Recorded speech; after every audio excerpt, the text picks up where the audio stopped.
आंसुओं की कीमती मोती पुराने जमाने में एक जादुई रियासत थी जिसकी शहजादी का नाम नायाब था। नायाब की एक अनोखी सिफत थी, जब भी वो रोती उसके आंसू कीमती मोतियों में बदल जाते। ये मोती इतने नायाब और खूबसूरत थे कि दुनिया भर के बादशाह उन्हें हासिल करने के लिए बेचैन रहते।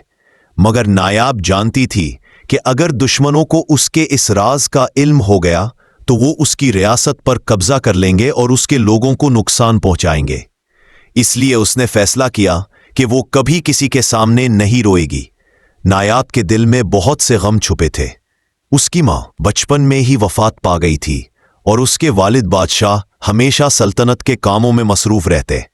वो अक्सर महल की बुलंद बालकोनी से रात के आसमान को देखती और दिल के दुखों को खामोशी से सह लेती। एक दिन रियासत पर एक जालिम पड़ोसी बादशाह ने हमला कर दिया। खजाना खाली हो रहा था और लोगों के पास खाने को भी कुछ ना था। नायाब के दिल में दर्द की एक लहर उठी। वो जानती थी कि अगर उसके पास ज्यादा सोना और जवाहरात होते तो वो अपने लोगों को बचा सकती थी। महल के एक खुफिया कमरे में गई।